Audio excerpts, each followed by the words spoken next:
Discussion of the day is joined by some really active and prominent investors who will help us understand the climate tech ecosystem from the perspective of an investor. Following a top-down approach, the session will cover the risk and opportunities in the sector.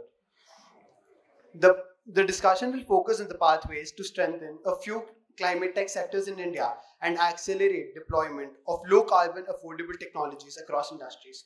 This panel is joined by some eminent personalities, starting with Mr. Sanchayan Chakraborty, partner at Aavishkaar Capital, who is also going to be the moderator for this session. Along with Mr. Chakraborty, we have Priya Shah, General Partner at Theia Ventures, Biswarup Banerjee, Program Manager at Renewable Energy at IKEA Foundation, Tarun Arora, Partner at Encourage Capital, Kaushalya Mishra, Investment Officer at Aiib, Ankit Agrawal from Neev Fund, and lastly, with that, I would now like to call upon Mr. Sanchayan for the panel moderation along with other panelists. Thank you. Thank you, Jonathan. I'm from Aavishkaar, and we've been fortunate to be one of the partners. In fact, Shah Foundation is a shareholder at Aavishkaar as well. So we've seen the great work that you've done. So Jonathan sets the stage, quite nicely, the scale of the problem. So, as you said, India, probably needs most of the solutions. So, right on top of the scale in terms of the need for the solutions as well as the opportunities. What we're going to try and do is to try and unpack a little bit more on where we are today on that, on finding those solutions or answers. Right?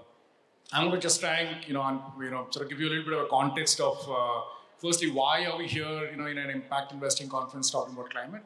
At some level, I think it's quite obvious. But if you look back a few years, we were not really talking about climate finance as a separate track, and it wasn't really at the forefront. I'll tell you, a couple of things that have happened over the last, I think, 2 or 3 years is one, the fact that the recognition that climate actually impacts the low-income population possibly the most. Just one piece of stat: there's a World Bank report which says about 100 million people are going to move back into extreme poverty due to climate change by 2030. Which is a pretty large number, and 80% of that is going to happen in Asia and Africa, the markets that we are investors in.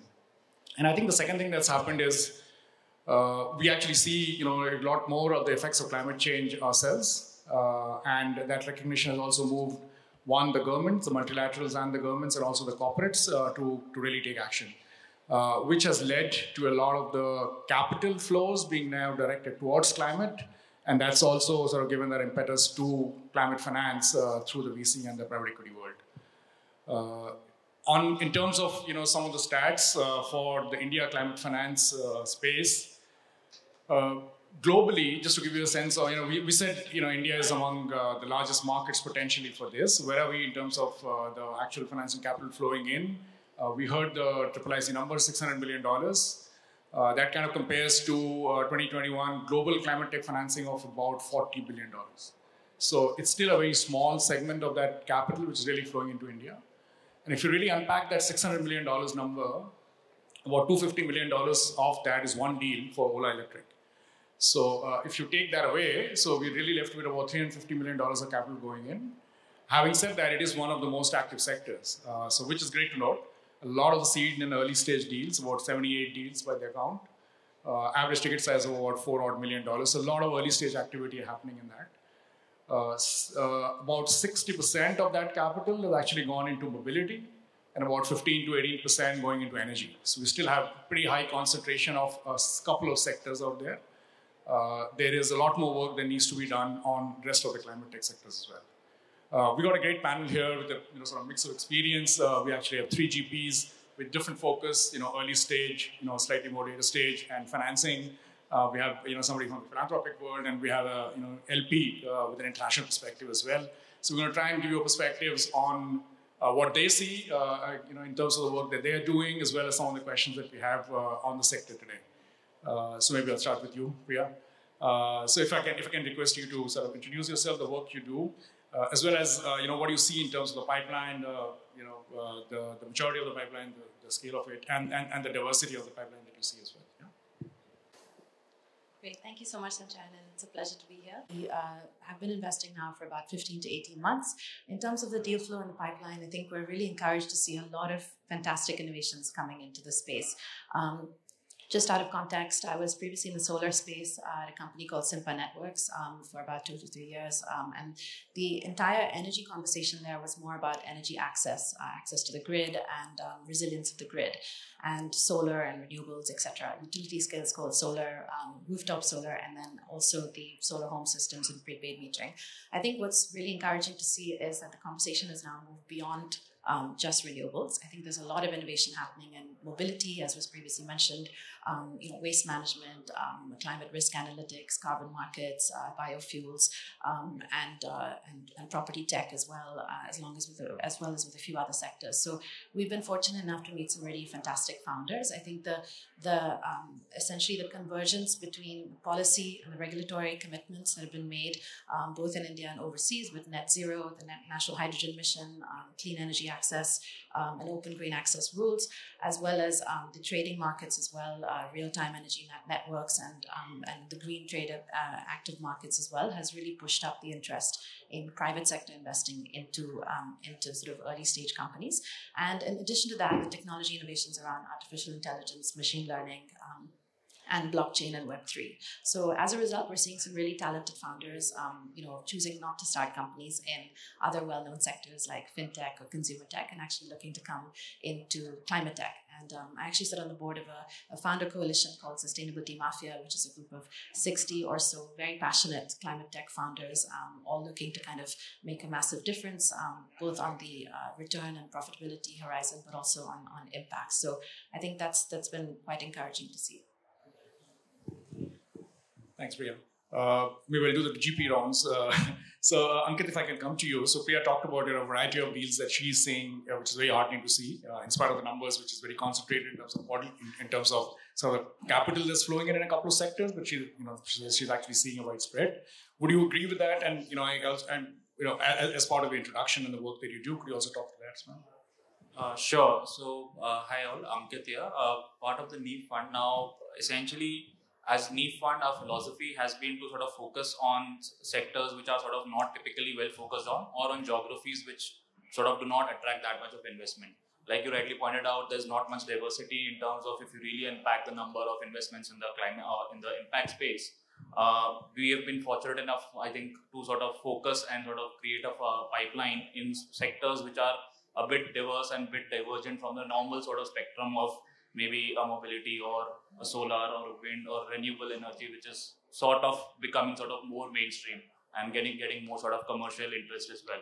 So having said that, we've been sort of fortunate to sort of invest and to look at sectors like emissions control devices, sectors like essentially the new age sectors in terms of biomass, renewable energy, biogas, and apart from that, like Priya also mentioned, something on the hydrogen side, and even sort of evaluating sectors like energy efficiency, which is, I guess, also a need of the hour.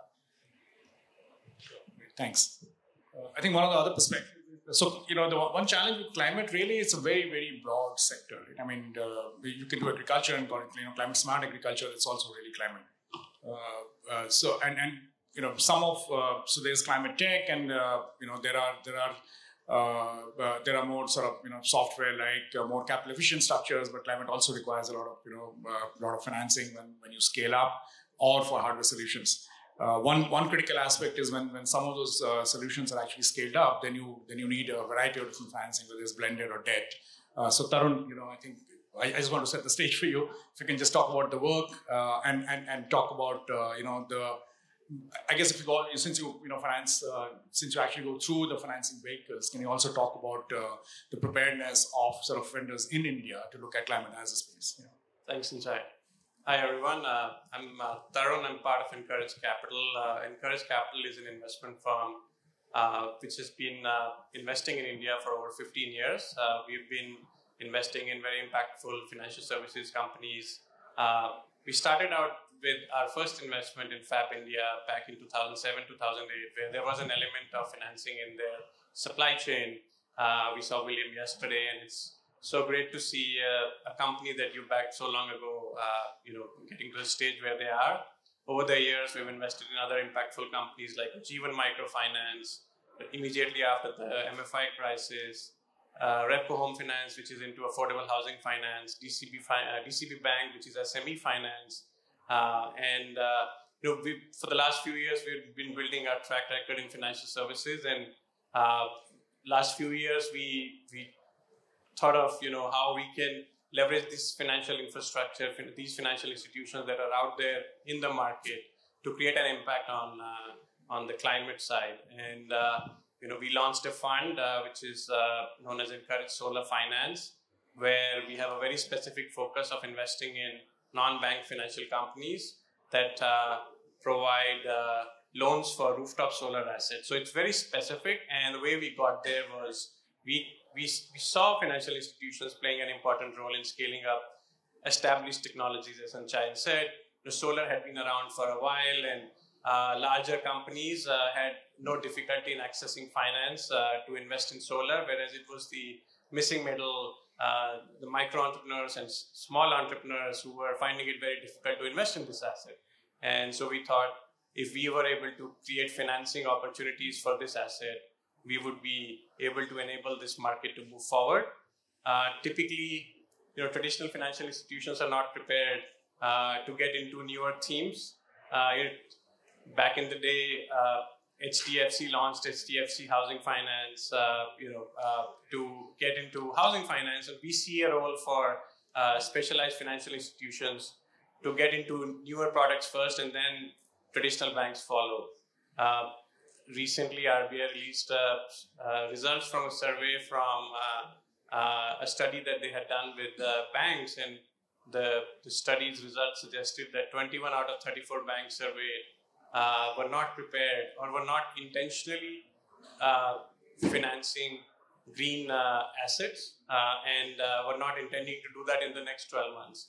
So we clearly see that by focusing on some of the more specialized players, we help them get into these spaces first, and then traditional banks will follow. As an example, one of our portfolio companies, Electronica Finance, has started solar financing for the last 2 years. They have financed over close to $15 million in solar finance.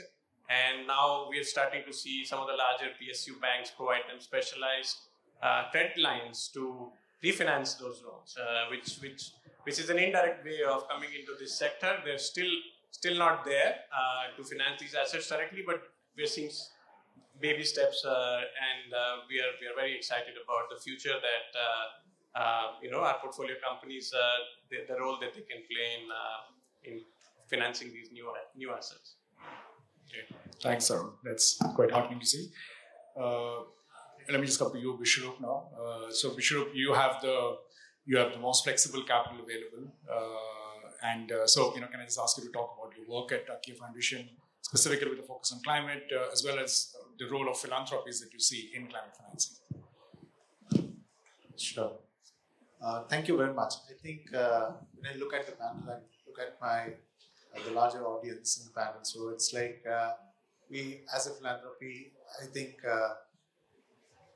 these are two different worlds, the commercial capital and the philanthropic world. But I'd really like to appreciate and congratulate IIC for bringing diverse stakeholders together to really see where the synergies are and how people can collaborate with each other. So when you talked about patient capital, and that's the kind of advantage that you have as a philanthropy. So it's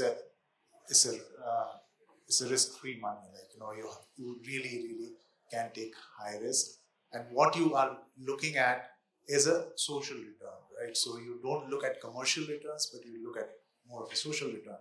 And when you marry it with the world of impact investing, so as to say, so where commercial returns becomes as important as a social return as well.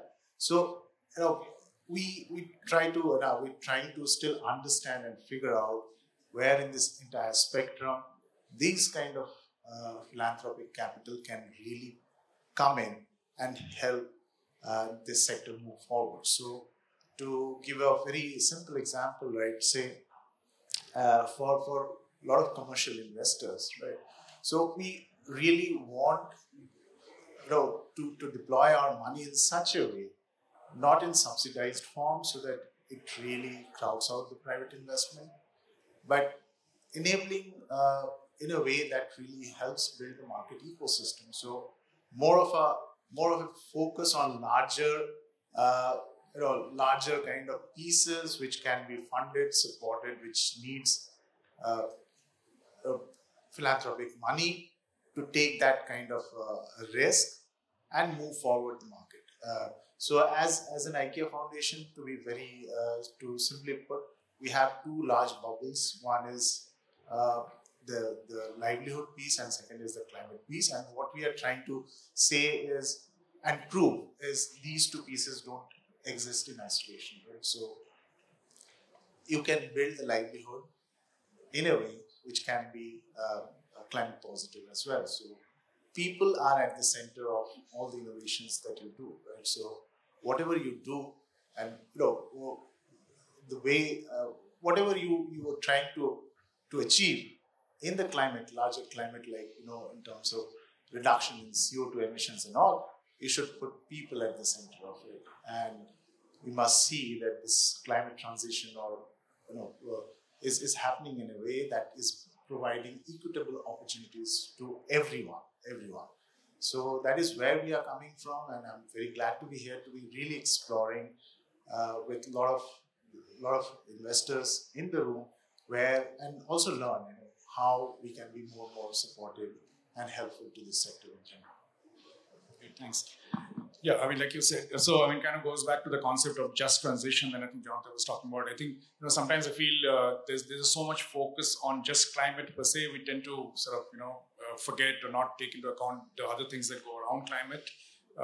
So the climate is not just about mitigation and greenhouse gases, but it's also about adaptation and resilience and livelihood building, which is the perspective I think you're talking about. Kishla, left you for the last.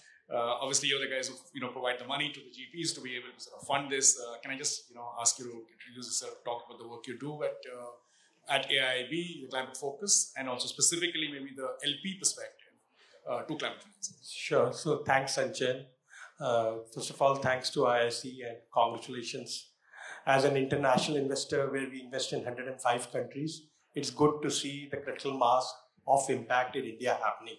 So finally we are reaching there. So I think kudos to all of us in the room. I think a brief about the institution which I am part of. It's called Asian Infrastructure Investment Bank, AIIB. It's a new multilateral developmental bank based out of Beijing. 105 sovereigns are part of our setup with 100 billion paid in capital. India is the second largest shareholder in the bank and one of the biggest beneficiaries, where we have done a lot of climate financing here in India. In terms of PE, our portfolio is roughly 2.5 billion. 1/3 is in India, covering climate. So we are an investor who's not looking for opportunities. Somebody who has invested and retrofitted, if I say, on the climate side. I think I just want to change the discourse of discussion here on the climate, because when we say too much climate and green, it gets oversimplified. We should be very specific of what we are saying climate. And I want to change the discourse here by saying, why don't we look Paris alignment goals? Because as multilaterals, we have committed that all our operations from next year onwards would be Paris aligned. And this was something which was done last year itself. Now COP27 is coming, which will set the new discourse. I think we within the Indian ecosystem should talk about how we can make our business Paris aligned, which itself gets an opportunity of climate adaptation, resilience, and mitigation. So one thing which we are doing as an investor across emerging markets, including India, as an LP, is to give that perspective of what it means to be Paris aligned. Because everybody, if you ask, it's so oversimplified, but when you go into the specifics of what it means to be Paris aligned, people don't have. And this is where MDBs like us are trying to create a methodology and approach which GPs, which portfolio companies, which LPs can adopt, so that we are talking the same thing. We are not talking different things for different people. The second important thing which I would like to again bring attention and discourse which we are doing in emerging markets is what it means to have a climate adaptation and resilience. Because we just focus on mitigation. We say this much GHG emission reduction saved, work done. Honestly, is just the first step of what we are trying to do in climate. So as an LP, as an international investor focused on emerging market, we are trying to bring these practices of what it means to do a climate adaptation, what it means to, and my fellow gentleman talked about it before, where he talked about keeping people at the center. I think we will have to find ways which are, because these things are very country context and process driven. We are not talking about processes here. We are just talking that, oh, GHG emission reduce, work done.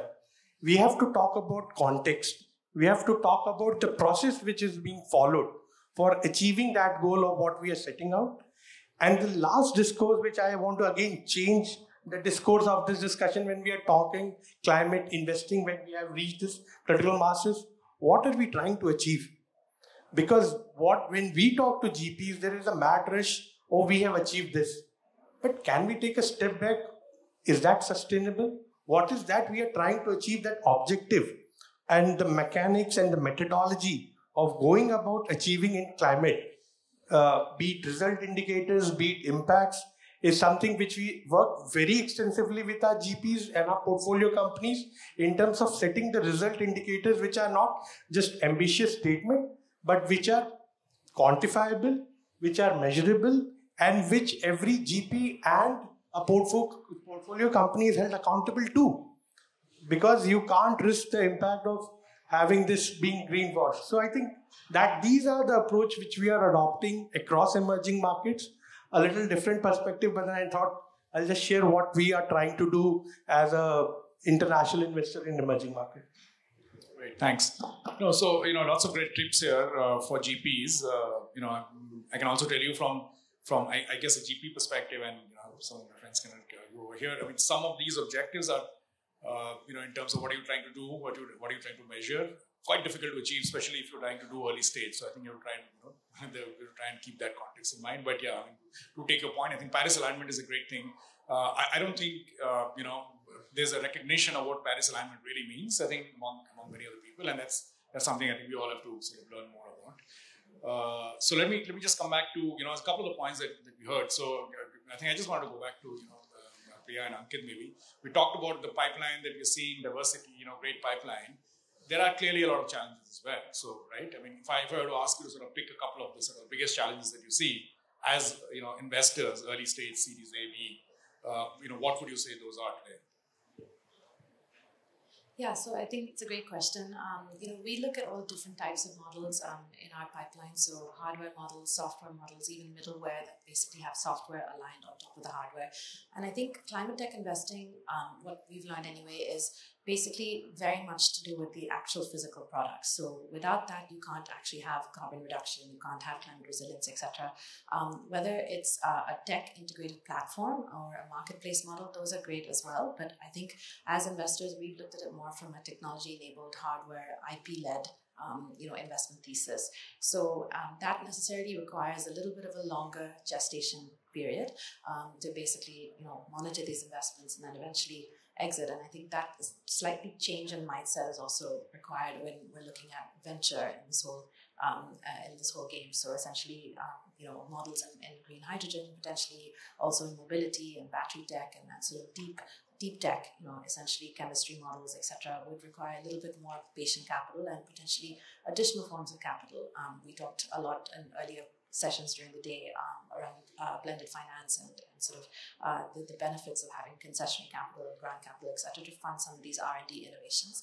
So that's definitely a challenge that we're seeing, how to get these R&D innovations to the market, how to get them commercialized, and then how to get more founders excited about looking at hardware as potential scalable options, and then eventually turning those hardware models from project-based, order-based revenue into more recurring revenue models, which is what we've seen traditionally in the software, the SaaS space. So that's, I would say, the overarching challenge. I think another challenge potentially is also, the fragmented supply and demand that we see in the ecosystem. So we work with potentially, few material innovation companies that essentially work in packaging as well as in sustainable fashion. And to get raw materials to the market, to actually harness a lot of that supply chain is tough. So it can be complex. There aren't, definitive ways to do it. So that can be, I think, a challenge that the ecosystem really needs to evolve. And then I think lastly, we look at essentially the investing at the early stage is a challenge in itself. So looking at companies that are potentially pre-revenue and even pre-product can be, have that kind of level of risk that one has to just take into account. And that's why I think building methodology around it, building a kind of framework that helps you assess, how to price in that risk essentially for the long term, and building the type of capabilities, within the organization as investment funds, but also collaborating with other funds to take those risks together. So that's some of the mitigation that we see for those risks. Sure, great. Thanks, Priya. So a couple of things that you talked about are kind of generic to early stage investing, and the need for patient capital across many of the sort of impact sectors. But there are some more specific ones. For example, the hardware and the capital need that goes with hardware. And I'd like Ankit to talk about it, but I'll just throw in something potentially a little more controversial over here as well, which is that while we're looking at some hardware solutions, and if you go back even 20 years of sort of innovation history within India, there's always been an issue with India having been able to produce products and hardware products specifically, products in general, even within the software space, right? So we've been more of a services player than a products player. So the question really is, can we produce products in India? Do we ever see, a hardware-based product which will conquer the world in a way, at least go to Africa and other emerging markets? Do we actually have, the capital and sort of the research base available and people who stick back in India and do that research? I mean, are we starting to see that? And it's great if we're starting to see that, but I'll just take your views on that. Sure. So, just to add on to the point before, so I'll come to this question, but on the key challenges part, I think one specific point that we also sort of see coming our way is that as the industry is evolving, so does the policy support as well, sort of it needs to evolve along with it. While both have been going on, I feel there is a stronger need for evolution at the policy level and at the enforcement level as well, so that the appropriate sort of guidelines and all the standards, measurements, metrics are laid down, and it can sort of then result into sustainable businesses and sustainable products, as my esteemed panelists earlier pointed out that there's a need for that. So that is, I think, one area which also needs sort of specific focus on in terms of supporting sustainable businesses in climate tech. Now coming to the part where you're talking about products, so one of the sort of investments that we've done, which I briefly touched upon, was essentially a company which was manufacturing emission controls device. Now, the policy around this was fairly new. The regulations came only in 2019, 2020 and got formalized in 2022 very recently. So the company manufactures these products, and these products have essentially the sort of the capability to reduce the emissions of a diesel generator, which is among the larger sources of pollutants, especially in Delhi or in the other belts where they're used, by around 70 to 90%. So having such a technology which is able to perform at a level of reducing the PM particle sort of emissions by this level has the potential to not only serve and sort of reduce the pollutants in India, but as you rightly pointed out, go abroad, Africa, where the sort of standards for emissions are a little bit lax than as compared to what they are in India. Sure, great, thanks. So I think one of the other things that we talked about, and kind of goes back to the challenges as well of needing patient capital and potentially high risk capital, is how can we sort of work with philanthropic capital working alongside, let's say, commercial capital or impact capital. So if I can ask Biswarup and maybe Tarun, you also sort of reflect on that. Just talk your experience in terms of blended finance, where you might have worked with commercial capital and maybe some examples of that, and Tarun, just saying from your perspective as well. I think what's important is to create a product that's affordable for the customer, right? And even if you think about financial products, they need to be affordable. what ends up happening with newer technology, newer products is, especially in the financial institutions world, there's a lot of hesitance upfront. There is a perceived risk and there's an actual risk that we have seen,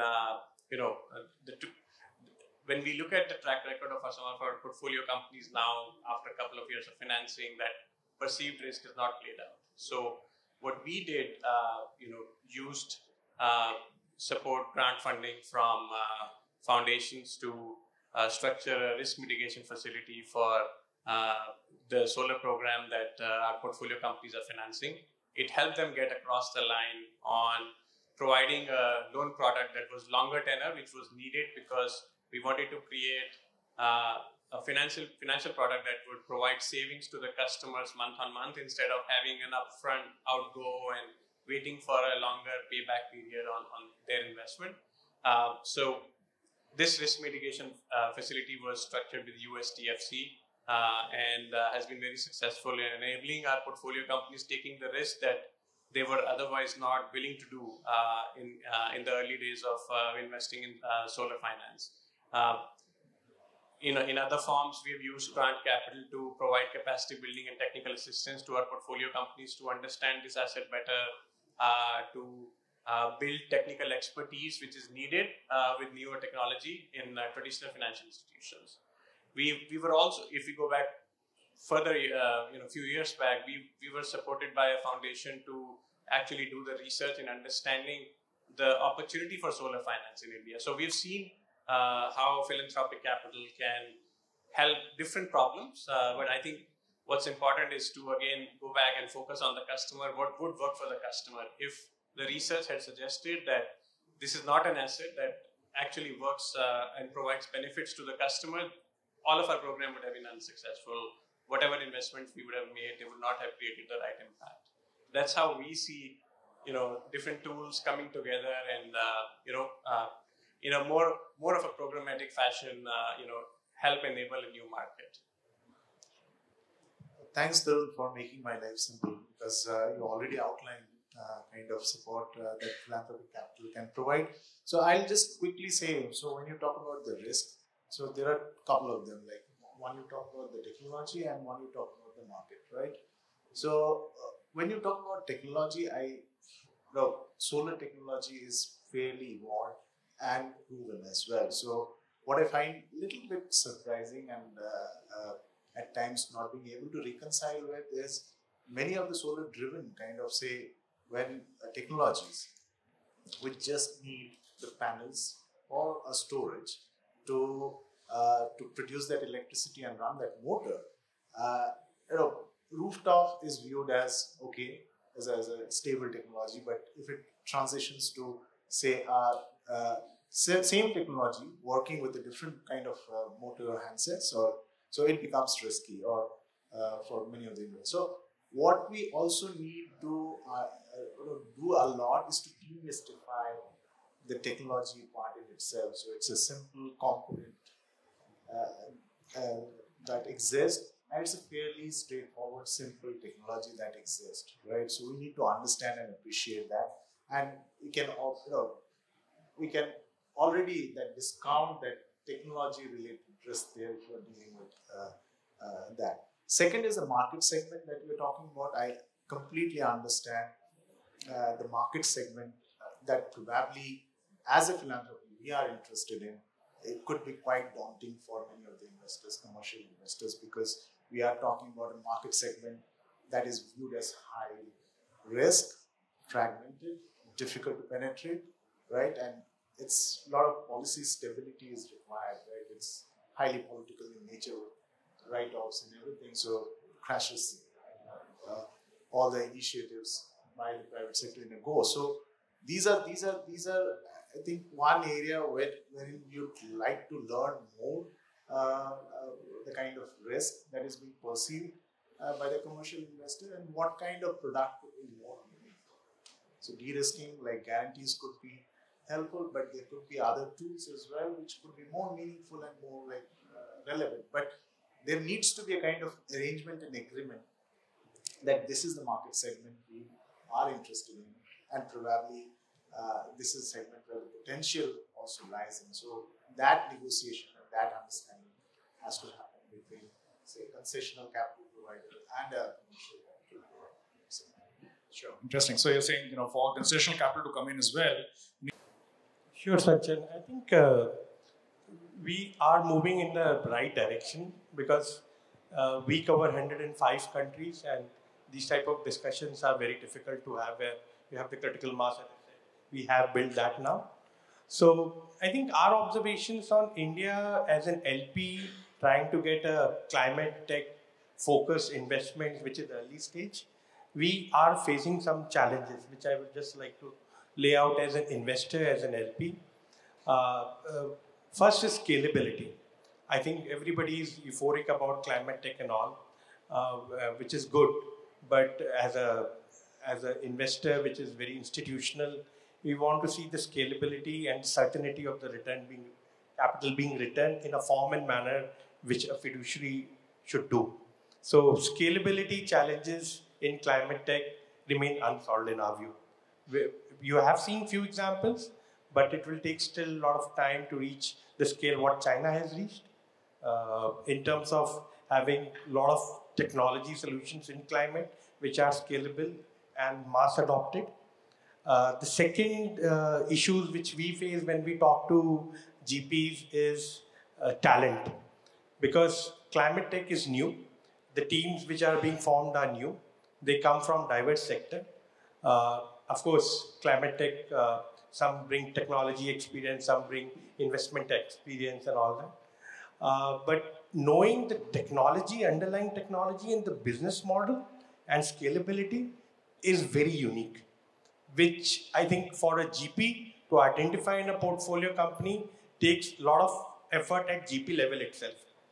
So all these interlinked in terms of having the technology, business model, talent, and all these together is second thing which we think we are not far behind in India. It is happening, but it has happened more in the developed world. Southeast Asia is catching up with us.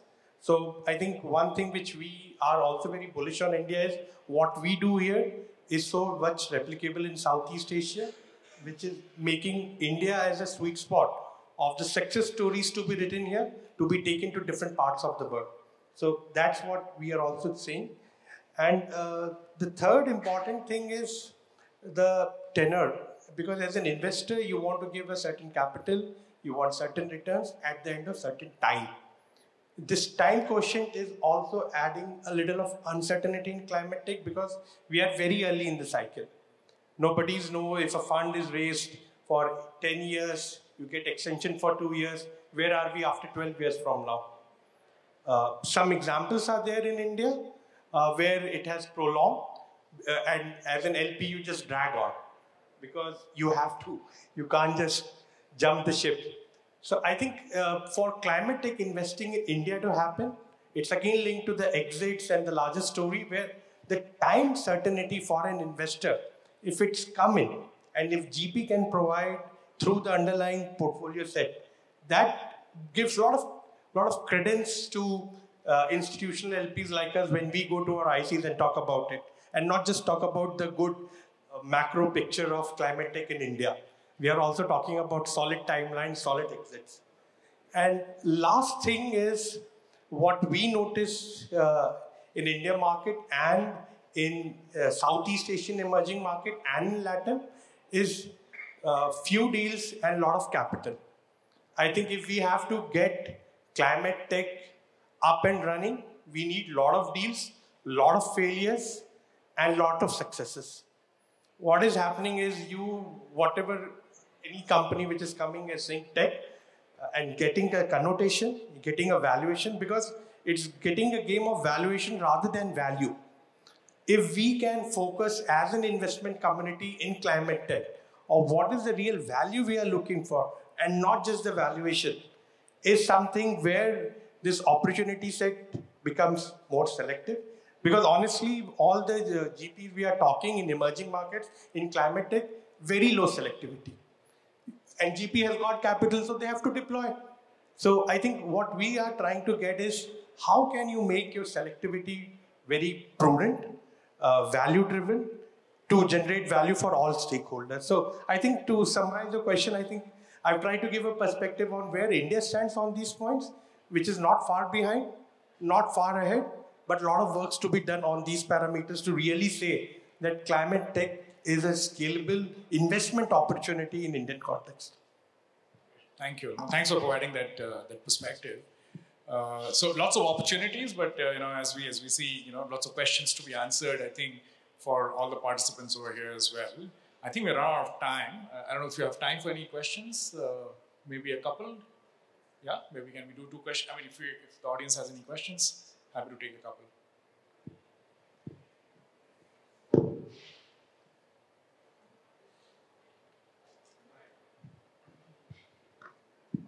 Hi, my name is Prashant Victor from PwC.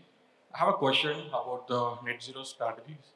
Like, don't you think there is some supply chain issue over here because many of our US electricity generation companies through renewables, they're already facing this supply chain issue, getting the procurement of their solar panels and their offshore wind setup. So I believe there can be some capital expenditure delays because of this supply chain. What do you think? I mean, did you address it to anybody specific or solar? Tarun, you want to take that? Anyone is. I think we've seen disruption during the COVID era on supply chain, definitely. Prices have gone up, which does create challenges not just in deployment, but also customer interest. But I think those are sort of near-term challenges that we will see across technologies and business cycles. So we prepare for that. I think for us, our work is long-term in India, and I think a lot of the players who have invested in solar or wind are here. So I think they go through these cycles and wait for markets to become more stable again.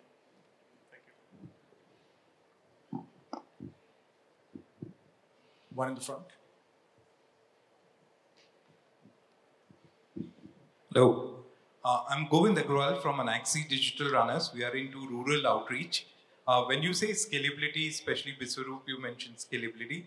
It's like, what do you mean scalability in terms of like a technology to scale to large part of country? It is about like operations, execution of that job, or production of some technology. Can you define scalability? Yeah. It's so difficult, question that you're posing. So scalability probably in the IT sector and with software and all. So scalability is an easy business. It's like mass scale, mass market and everything. So, but the kind of stuff that we're talking about with climate tech and all, and especially in a fragmented market, probably you cannot, these scales cannot be compared, right? These are uncomparable, right? So in terms of how scalability also means how deep you reach, right, to the pockets. So in terms of number of people that you are reaching, which are unbanked, which needs these kinds of solutions. So connected to that, I was also, I think one of the important points is within climate is also the adaptation and mitigation part of it, not the mitigation side of it. So when you talk about adaptation, right, so it's the scale that we are talking about, the bottom billion, right? So in terms of numbers as well, in terms of the technological, I think, say, we have fair number of technologies still at our disposal, which can reach and meaningfully reach to these sections, right? So we are talking about a difficult topic, undoubtedly, in terms of how to scale it, how to reach more number of people, in terms with the solutions. So solutions need not be only technology per se, it can be a business model solution as well, which can work for the end consumer. Sure, thanks. Let me just add to it. In terms of, as an investor, how we see scalability in climate tech is commercialization, followed by your capacity to generate free cash flows. In terms of your product market fit established, your market leadership position established, with the pointers the gentleman said about the impacts, the deep-rooted, but in terms of numbers, you are free cash flow. We call ourselves India's reach engine, so it was quite. Thank you. With that, let me thank the panelists and thank you for the audience. Thank you for the audience.